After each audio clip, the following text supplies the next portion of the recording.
Amigos y amigas de Radioactiva, gracias por estar en nuestra compañía en este nuevo programa de entrevistas en Radioactiva, La Tacunga TV y Amba TV para todas las plataformas digitales.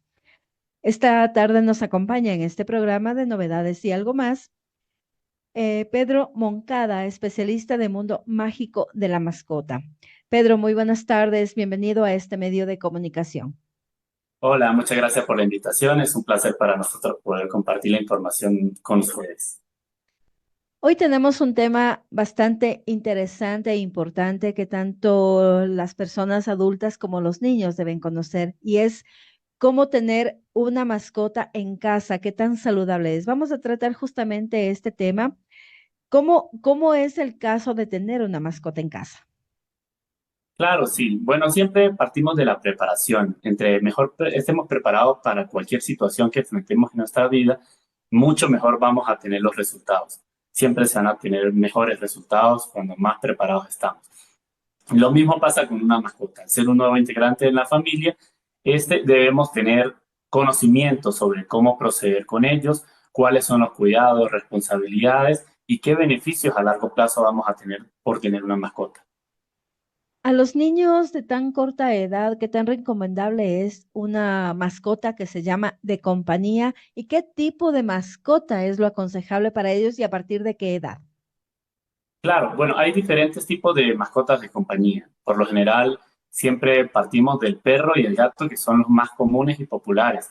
Pero mascota de compañía también se puede considerar de repente un pez, un hámster, un conejito.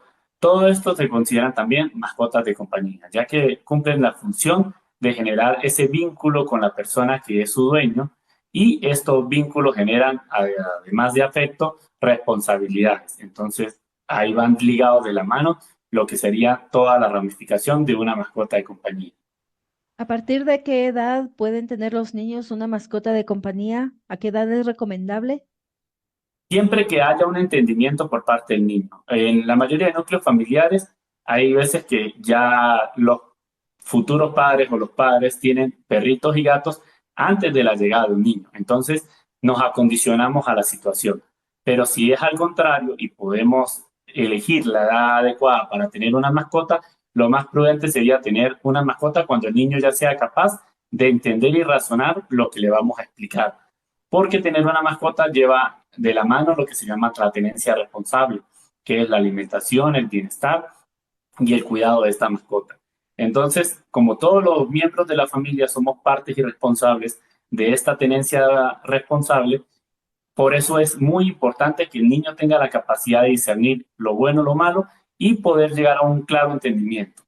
Varía la edad, depende de las cualidades o de las aptitudes que tenga el niño. Entre los 4 o 5 años sería lo conveniente que él ya empiece a ir a la escuela y empiece a tener un roce social. Se da por entendido que ya tiene ciertas habilidades cognitivas.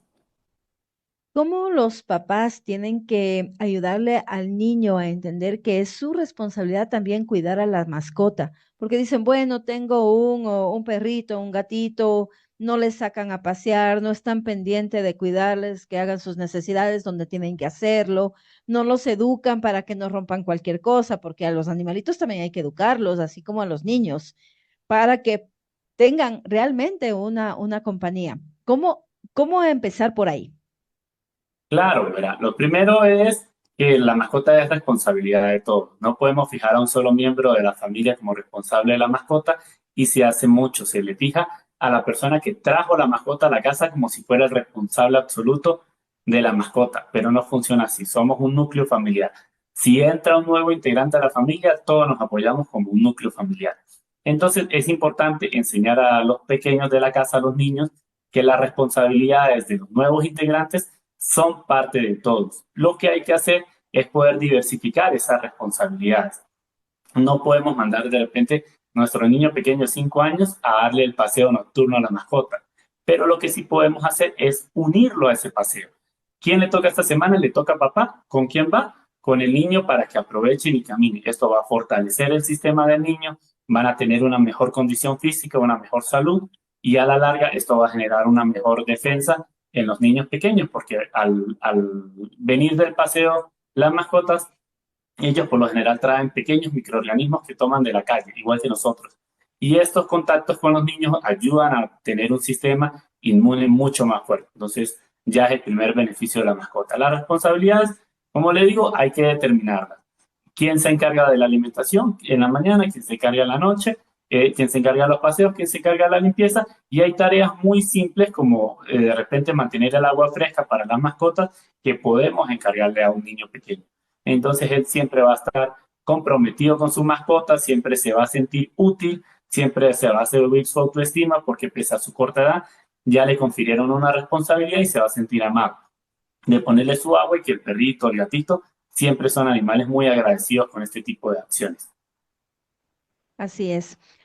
Justamente eso que son muy agradecidos. A veces los animalitos se pegan mucho a una sola persona de la familia, digamos, se pegan mucho más porque les cuida más, les da de comer y todo eso.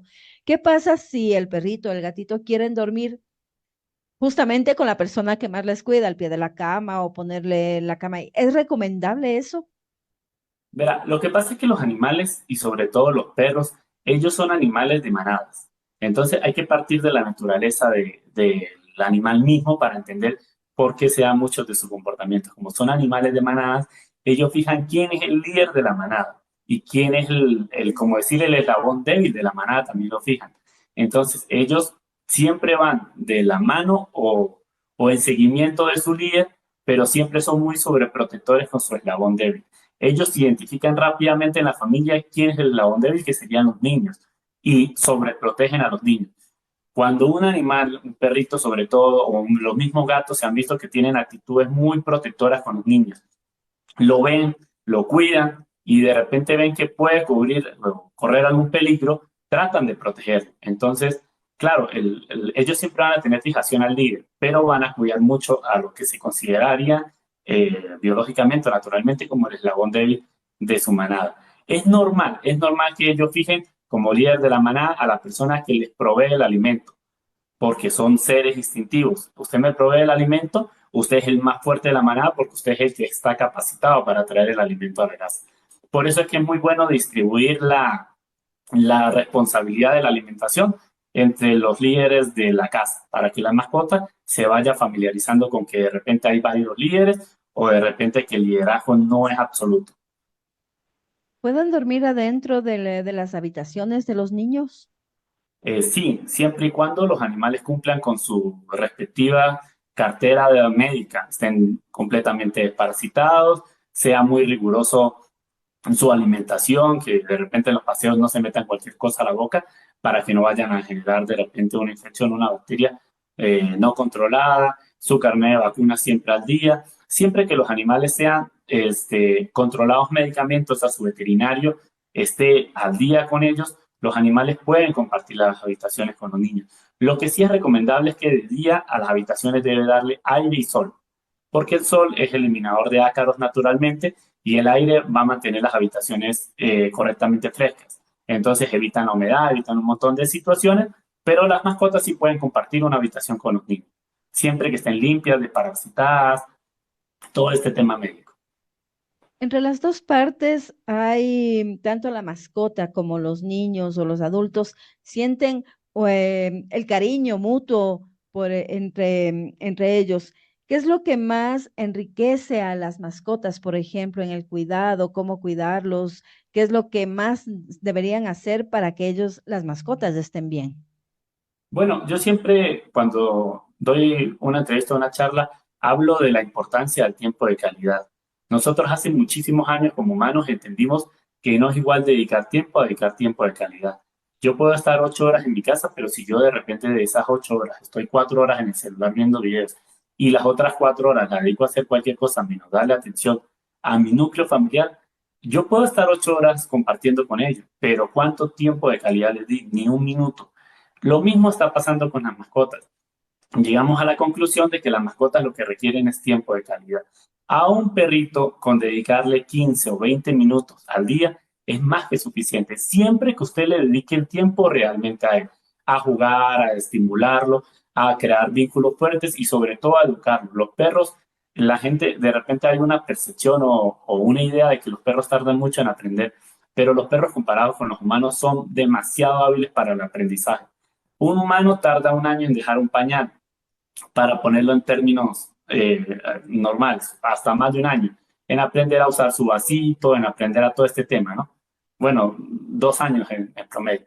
Los animales en menos de 3 meses ya saben dónde tienen que hacer sus necesidades, a qué horas tienen que hacerlas. Son animales que aprenden muy rápido. Lo que pasa es que de repente nos frustramos porque vemos que hay animales que son muy inteligentes y no entendemos cómo hacer que el nuestro sea de esa manera.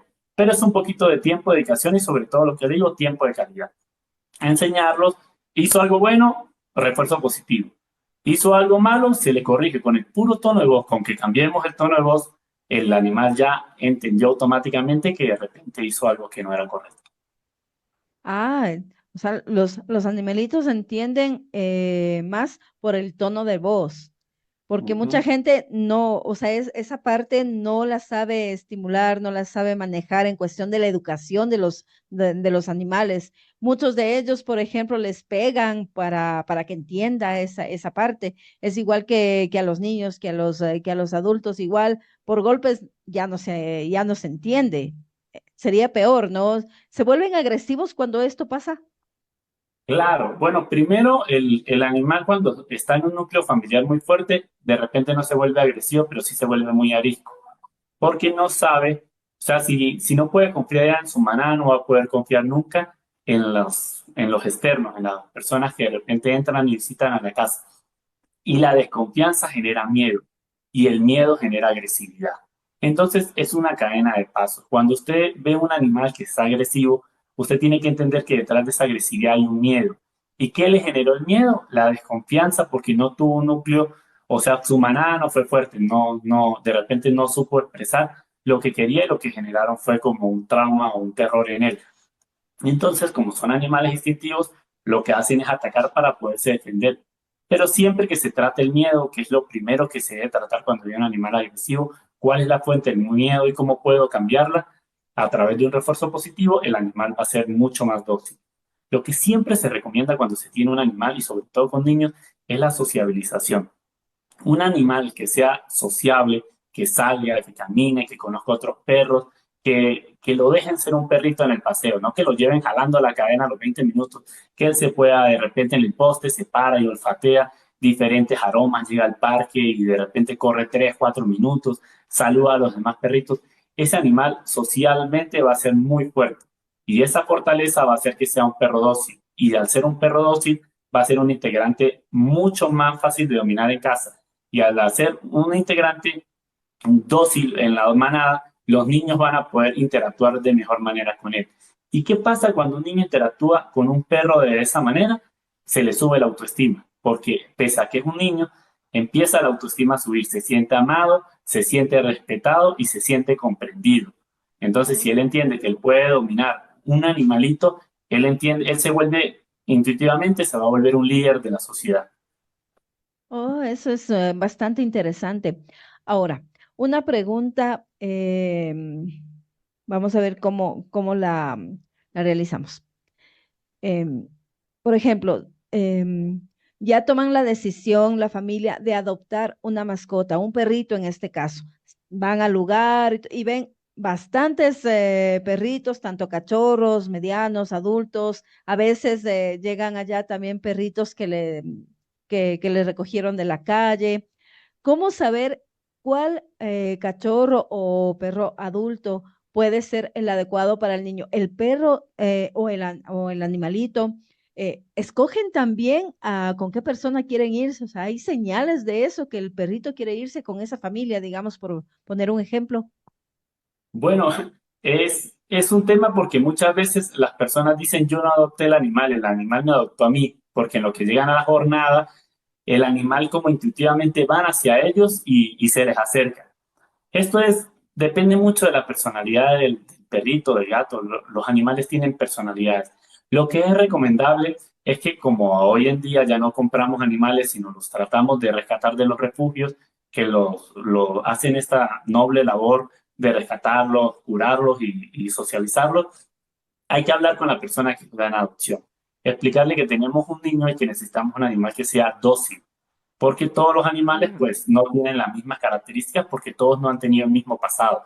Hay animales que pese a haber sido rescatados, nunca fueron violentados o agredidos durante su etapa de cachorro.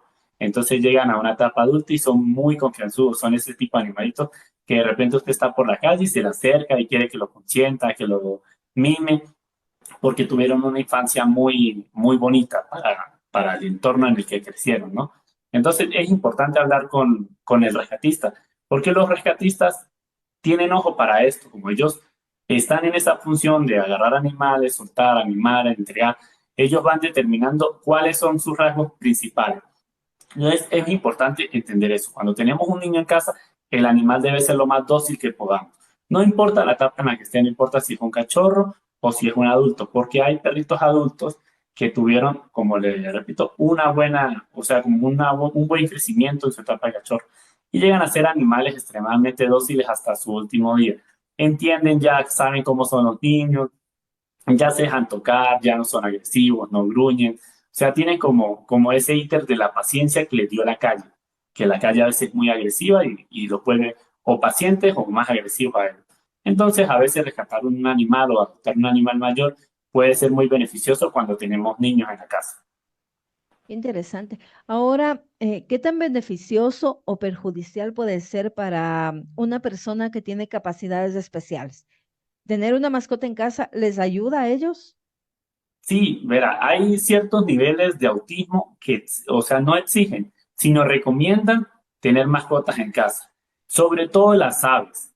Por alguna razón, las personas con autismo o un TDAH avanzado les llama mucho la atención el comportamiento que tienen las aves dentro de las jaulas. No se sabe si hay una relación o se está estudiando si es como ellos se puedan identificar con el ave dentro de la jaula. Pero sí es muy común. Hace muchos años, cuando pasé por tiendas, yo empecé como vendedor en este mundo y estaba en las tiendas y veía que de repente llegaban muchas madres a preguntarme por las aves. Y un día conversando con una señora que tenía un niño con autismo, me dice, porque en ese tema estábamos todavía con un movimiento que hablaba mucho de las aves. Y le dice, yo tengo mucho miedo porque yo necesito un loro y los loros no tienen permiso para venderse ni comercializarse. Me dice, yo necesito un loro, pero no sé dónde conseguirlo. Yo le digo, mi señora, es muy difícil porque está prohibido por ley. Dice, lo que pasa es que la gente no entiende las necesidades ajenas. Yo tengo un niño con autismo y el médico dice que el niño con autismo debería conversar con alguien. Como le cuesta tanto conversar, a mí me recomendaron que hablara con un loro para que el loro empezara a repetir y él diera como que era una especie de Ah, conversación. Y entonces ella estaba en ese afán de buscar un ave, especialmente un loro, que le pudiera repetir las palabras al niño, para que el niño sintiera como esa conexión de que él le hablaba a alguien y alguien repetía lo que él decía. El médico le había dicho que probaran esa terapia para que esa terapia le pudiera ayudar. Entonces era mucho, o sea, era un tema totalmente distinto, no era ni siquiera para reforzar un comportamiento, no era para que no se sintiera solo, era para que le ayudara en su etapa evolutiva con respecto a su condición. Entonces, sí, claro, los animales y sobre todo cuando hay condiciones especiales, muchas veces favorecen y estimulan de repente la condición en la que está para que sea, o sea, para que puedan estar un poco más tranquilos. qué interesante este aspecto también de las personas con capacidades especiales. Mucha gente piensa que es hacerles un daño y todo, pero en realidad es más bien ayudarles en su condición, porque es una condición, no es una enfermedad, es una condición que, que tienen ellos y las mascotas les ayudan bastante a hacerse responsables, a tener más cuidado, a atenderlos. Entonces, Sí, estamos casi llegando a la parte final de esta entrevista. Estamos dialogando en esta oportunidad con el vocero Pedro Moncada, especialista de mundo mágico de las mascotas. Estamos hablando justamente del mundo de las mascotas. Ahora, cuéntanos un poquito de usted, ¿cómo empezó a familiarizarse con este asunto de las mascotas? ¿Cómo empezó su labor con este asunto? bueno, yo realmente estudié una cosa totalmente distinta a lo que me dedico hoy en día. O sea, yo cuando me gradué estudié leyes y me gradué muy rápido a la universidad. Y tiempo después me di cuenta que mi vocación estaba hacia los animales. Y este interés de aprender en los animales, de estudiar mucho, me llevó a entrar a una tienda de mascotas para entender qué era lo que hacían allí, de qué se trataba este mundo. Y ya después de que entré y gracias al estudio, a la preparación, a las capacitaciones, a los talleres, me fui convirtiendo pues en lo que hoy día soy, que soy defensor de los animales, trabajo en una empresa que tiene responsabilidad social. Nosotros hacemos eventos, pero con responsabilidad, o sea, ¿de qué se trata la tenencia responsable? ¿Qué es lo que queremos lograr como sociedad? ¿Hacia dónde vamos? ¿Por qué hemos evolucionado tanto de pasar de los años 80 y 90 a tener un perrito en la terraza de la casa y alimentarlo solo con la sopita, a lo que hoy en día que hay tantas personas que se preocupan de repente que un alimento sea especial, sea medicado, pero es el trasfondo, es la querencia de los animales. Entonces, claro, a raíz de tantos años y tener mascotas propias, pues ese amor me conllevó a estar en este mundo que es tan bonito. Cuéntanos sobre las mascotas como los peces. Usted nos decía que esa mascota también es recomendable para la casa, pero el cuidado a ellos, ¿cómo es? Claro, verá, los peces, nosotros siempre que recomendamos de repente un tema de peces, le decimos a la gente que lo primero que ellos tienen que entender es que los peces son un ecosistema. Usted puede tener un solo pececito, pero él vive en un ecosistema distinto al nuestro. Usted no adopta un perro y es el mismo aire, es la misma tierra, es todo. En cambio, cuando usted tiene un pez, tiene un ecosistema de bacterias que viven dentro del agua, que está el pez, que hay bacterias buenas y bacterias malas. Todo este ecosistema ayuda a que el pez pueda llevar una vida sana o sin enfermo. Entonces los peces de repente son animalitos que no requieren mucha atención diaria, pero por lo menos cada 15 días debemos dedicarle un poquito de tiempo a la atención de su hábitat, a tenerle limpio su acuario, a tenerle controlado el pH, a que la oxigenación sea correcta, a que no nos pasemos en la dosificación de la comida. Son animales realmente muy interesantes. Hay mucha gente que de repente adopta un pez y cuando uno lo ve está metido de lleno en el mundo de los peces. Quieren saber más, quieren saber a qué temperatura viven, cómo se reproducen. Bueno, es fascinante el mundo de los peces. Hay muchas personas que tienen así acuarios, peces, y dicen que eso les produce tranquilidad. ¿Eso es verdad? Sí, sí, sí, los acuarios generan paz y sobre todo en las personas que de repente llegan a una etapa de entre los 20 y los 30, lo hemos visto mucho, y se independizan, se van a una casa, pero por temas de que viven en un edificio o se les complica tener una mascota, ellos les gusta tener peces, porque las peceras tienen una luz que es normal, o sea que se le instala para que el pececito tenga la lucecita. Entonces ellos entran a la casa y no sienten la casa vacía, ven esa luz, ven ese pececito, ven vida dentro de la casa y esto hace que se le genere paz. Al generar paz, esto baja los niveles de estrés en los adultos. Y un adulto menos estresado es un adulto más sano, porque el estrés se ha determinado que es la causa de muchísimas enfermedades. Muy bien, hemos dialogado muchas cosas interesantes la tarde de hoy. Esperamos que a nuestra audiencia también le haya servido lo que hemos conversado sobre el cuidado y cómo tener a las mascotas en casa, que es algo beneficioso tanto para los adultos como para los niños. ¿Qué consejo y qué les diría a usted a nuestra audiencia? Yo le aconsejaría a toda nuestra audiencia que tengan mascotas, independientemente de la mascota que sea, porque tener mascotas genera empatía. Cuando usted tiene una mascota, usted genera empatía, usted empieza a entender que hay otros seres que sufren, que viven, que sienten, que les da hambre, que les da sed. Y esa empatía que uno aprende a tener con las mascotas la traslada hacia sus compañeros de trabajo, sus compañeros de estudio, y la empatía es lo que nos hace mejor sociedad, es lo que nos hace hacer que la sociedad vaya evolucionando hacia un mejor propósito. Entonces, parece mentira, pero las mascotas en el hogar nos hacen una mejor sociedad. Queremos agradecerle nuevamente su presencia a Pedro Moncada, especialista del mundo mágico de la mascota. Muchísimas gracias por haber estado en nuestro medio de comunicación en este espacio que se denomina Novedades y algo más. Precisamente es para eso, para darles a nuestra audiencia cosas interesantes, novedades que ellos puedan requerir en su momento y los consejos también para tanto adultos como para niños. Muchísimas gracias nuevamente por haber estado en nuestro medio de comunicación. A ustedes, amigos, queremos decirles que estamos en transmisiones las 24 horas del día, 24/7, en nuestras plataformas propias, www.radioactivalatacunga.com, www.latacungatv.com y www.ambatv.com. Muchísimas gracias y con ustedes nos vemos el día de mañana con otra entrevista. El evento que